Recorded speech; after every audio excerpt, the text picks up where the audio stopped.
अच्छा बेटा आज हम 4.3 करते हैं, इसमें भी हमें फैक्टराइज ही करना है।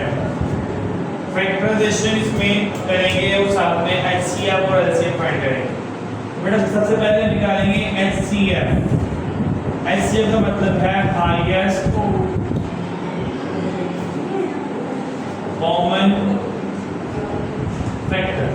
दैट मीन कि दो वैल्यूज हैं, उसमें जो सबसे बड़ी कॉमन वैल्यू होगी, कॉमन फैक्टर सबसे बड़ा होगा, वो आपका HCF होगा। ओके, इसके बाद हम LCM पढ़ेंगे। तो LCM निकालने के लिए हमारा पहला क्वेश्चन है 21x² and 35xy²।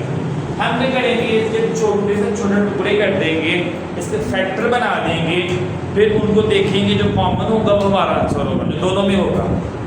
टुकड़े करते हैं, 21 है, उसके क्या फैक्टर होंगे? 21 को लिखेंगे 3 × 7 और x एक है 2 है, एक y 2x है, x का स्क्वायर, उसको आप दो दफा अलग अलग x लिख सकते हैं, x और y के नाम पे आप टुकड़े कर लिए। इसके बाद 35 वैल्यू है, 35xy²।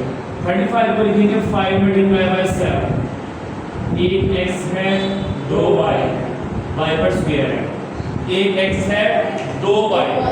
आपने छोटे से छोटा टुकड़ा बना लिया, ये मुझे पता सर, ठीक है इसमें सेम निकाल लें, सेम हो गया ऊपर।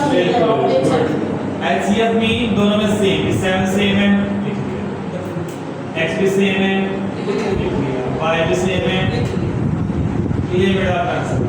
बस ये आपका HCF है, जो दोनों में सेम होगा वो आपका आंसर होगा। बिल्कुल।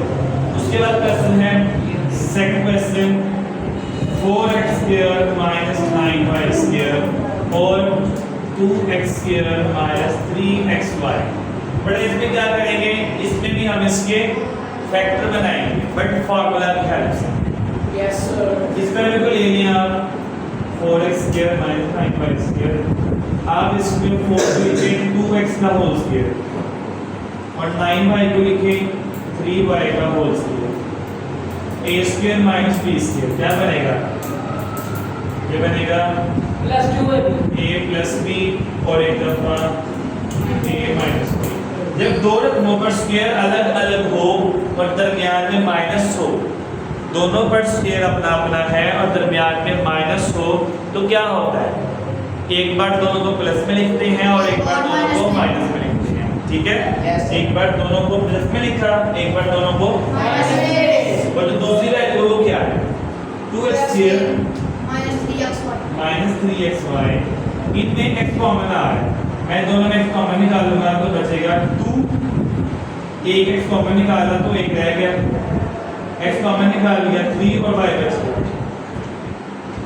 ठीक है, अब देखें कि ऊपर वाली वैल्यू में और नीचे वाली वैल्यू में क्या सेम है? 2x - 3y, ये पूरी वैल्यू सेम बनती है। आपने सिर्फ ये नहीं देखना कि x यहाँ आ गया है, x यहाँ आ गया, ऐसे नहीं होता। कॉमन मल्टीप्लाई की फॉर्म में निकालना होता है, ठीक है, फैक्टर के फॉर्म में। ये वैल्यू माइनस वाली और ये वैल्यू सेम है, आपका HCF क्या बनेगा? 2x - ये वैल्यू दोनों में सेम है, ये आपका आंसर है। ठीक है, उसके बाद इसमें इंपॉर्टेंट क्वेश्चन को मैं करवा रहा हूँ आपको। थर्ड क्वेश्चन HCF में इंपॉर्टेंट है, शॉर्ट में आने के लिए x³ - 1 x² + x + 1। बड़े इसके टुकड़े करेंगे हम, पहले ये वाले ले लो, x³ - 1।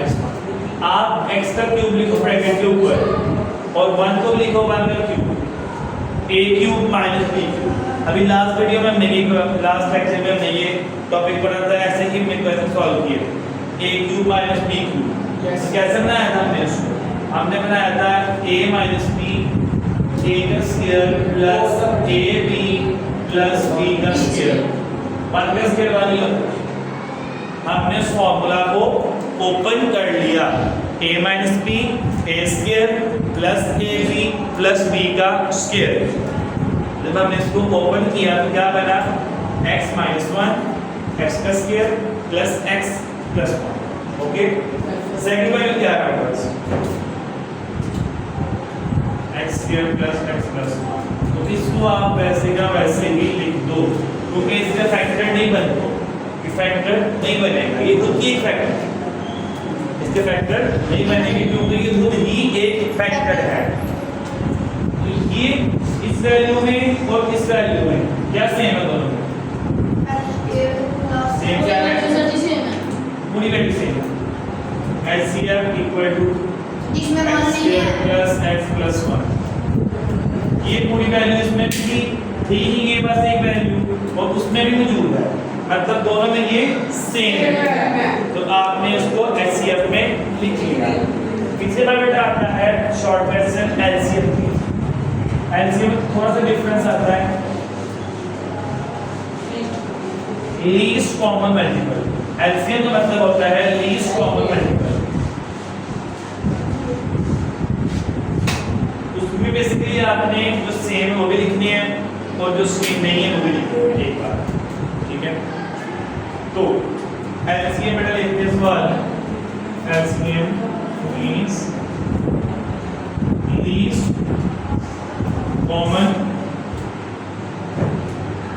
मल्टीपल। पहला question, 2a square b 4ab square and 6ab, तीन वैल्यू आती हैं, तीनों का निकालना है LCM। तो पहले बनाएंगे फैक्टर। फैक्टर कैसे बनेंगे? 2a square b के बनेंगे, 4ab square के बनेंगे और 6ab के फैक्टर बनेंगे। क्या बनेंगे फैक्टर? पहले तो 2 है, अलग लिखो, 2a है, दोनों को अलग लिखो और b को भी अलग लिखो। 4 को लिखो 2 मल्टीप्लाई बाय 2, एक a भी अलग, b भी अलग, b भी अलग, दो भी है। यस इसमें 6 है, 2 मल्टीप्लाई बाय 3 और एक a है और एक ठीक हो गया, कितना सेम हो गया, समझ आ गई? आपने फैक्टर बनाया, उसके a कितने थे उतना लिख दिए, जितनी मर्तबा b था उतनी मर्तबा लिख दिए, अलग अलग है। अब देखिए निकालें common factor, CF means common factor. वो क्या है? 2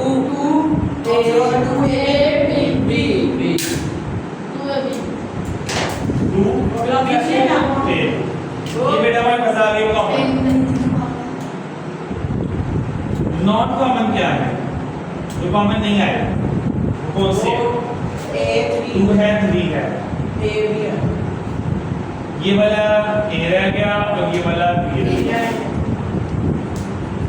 तो क्या बनेगा? 2 3 6ab, मतलब 2ab तो कॉमन आ गया मगर 6ab कॉमन नहीं आया। 2ab कॉमन आ गया, 6ab कॉमन नहीं आया। तो LCM का मतलब होता है LCM equal to common factor multiply by non common factor. Common को और नॉन कॉमन को आप LCM में मल्टीप्लाई कर देते हैं, ठीक है? कॉमन पहले हमने पढ़ा ना CF में, सेम वो मेथड है। CF मल्टीप्लाई कॉमन कितना आया था? 2ab और नॉन कॉमन कितना है? 2 6 12 a और a b और b, ये भी आपका ये है बेटा LCM। इसमें कॉमन भी लिखते हैं और नॉन कॉमन भी लिखते हैं। इसके बाद क्वेश्चन नंबर 2 है इसका।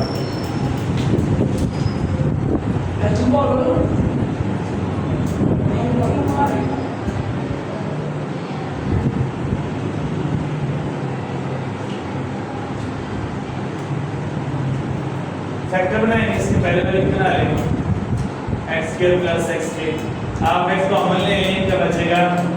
x plus 1। इसमें x एक कॉमन निकाला, एक अंदर रह गया। इसमें एक ही x था, मैंने कॉमन निकाला तो अगर कुछ ना बचे तो 1 बचेगा। दूसरी वैल्यू ले रही है x cube plus x plus square, इसमें 2x कॉमन निकालने पड़ेगा, इधर बचेगा 1x, दोनों x बाहर चले गए, दूसरा बचा 1 बचेगा। मतलब 3x थे और एक में 2 थे, मैंने 2 निकाल लिए बाहर कॉमन, ठीक है? इसमें 3 थे x, 2 कॉमन निकाले, अंदर बचा। इसमें 2 थे, दोनों बाहर निकाले, अंदर दूसरा बचे 1 बचता है, ठीक है? तो कॉमन फैक्टर क्या होंगे? इसके x भी आगे चलते हैं, दो टुकड़े कर लो, x स्क्वायर को ऐसे लिखो, तो ये देखिए ये x कॉमन आ गया, ठीक है, x आ गया कॉमन, और x + 1 कॉमन आ गया, और नॉन कॉमन क्या आएगा, ये अकेला x, क्योंकि इसमें है उसमें नहीं है, उसमें एक है इसमें दो है, एक तो कॉमन हो गया, एक कॉमन नहीं होगा, तो वो आपका आएगा नॉन कॉमन, ठीक है। तो आपका एलसीएम का क्या मैंने फॉर्मूला था, LCM common factor multiply by non तो एलसीएम निकालने के लिए कॉमन क्या है, x * x + 1 और नॉन कॉमन क्या है, बस x। तो आपका बेटा एलसीएम क्या बनेगा, ये वाला x और ये वाला x स्क्वायर साथ में x plus one that's the final answer.